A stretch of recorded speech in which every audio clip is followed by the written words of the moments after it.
I wasn't recording. Well, I was crossing a green field, and because I know Switzerland, I wanted to share how people deal with people from other places that come to their village. Ah, cool.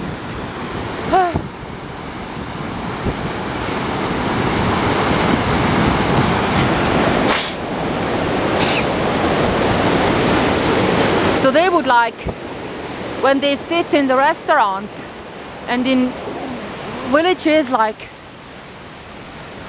any village,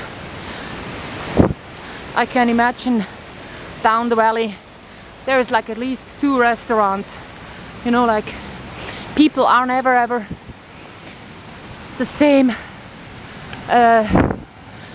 like thinking about the same about everything, so they need to be parted. So at least 2 restaurants.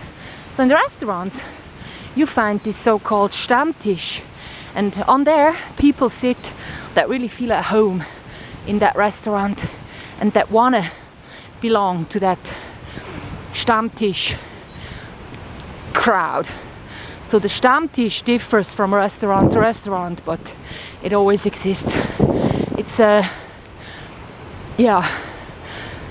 where the people would meet that really spend a lot of time in that restaurant and that want to talk about others and like do this chit chat with the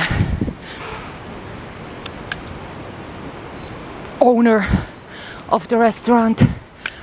It's just a kind of Swiss custom, this Stammtisch. But also, like when you go to a restaurant and you want to sit for yourself, that's possible. So you're always having your table. Like when you come in, entering, they would ask you the same as always. You know, there is this certain talk, how people deal with this sort of, communication in a restaurant. So what happens as well is that you would have people sitting there and they would get bored. So when they get bored, they don't talk about topics. You know, that's people in restaurants, remember? So they would talk about other people. So that's why I was mentioning that thing about the lawn. So when I am sort of just walking across a grass field, I would sort of be labeled the one not obeying the rules, just walking across a grass field, taking a shortcut. That's the way people are in small villages in Switzerland. So, yeah. And also, it's just so annoying, but you know, wherever you go, people would greet you. So in a shop, when you go there regularly, and then 4 people working at the same time, midday or like in the morning, 4 people in that shop, in that tiny space, go greeting you. Oh, that's just so annoying. But that's Switzerland. It really is. And another thing we got that I find very annoying is you got stamps, which I need like every day, every other day, to send a letter to my monk.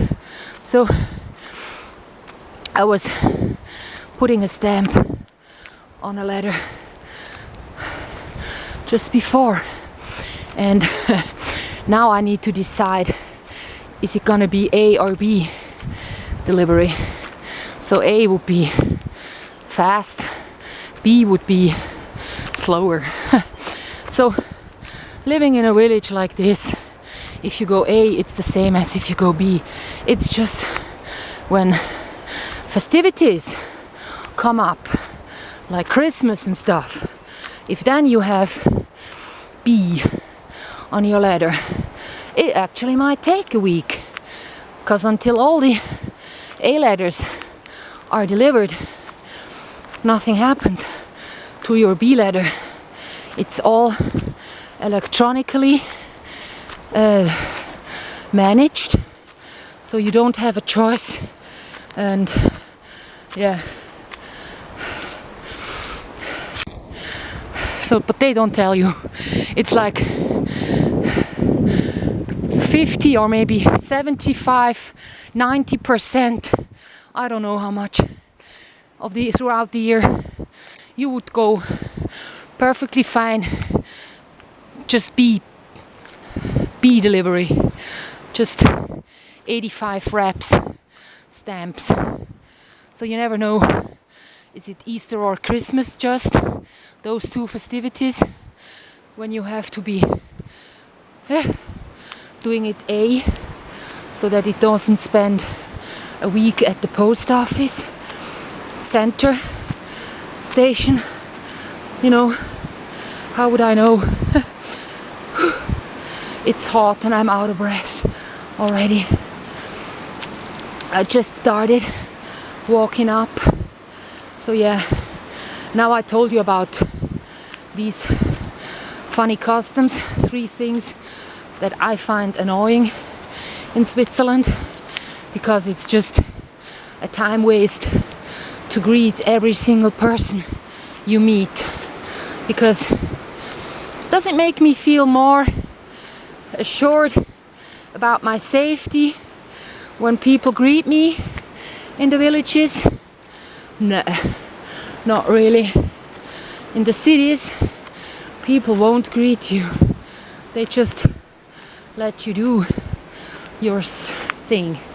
So in the villages, it's like everyone pushes, like the others push themselves with their attitude and their energy into my life by their words.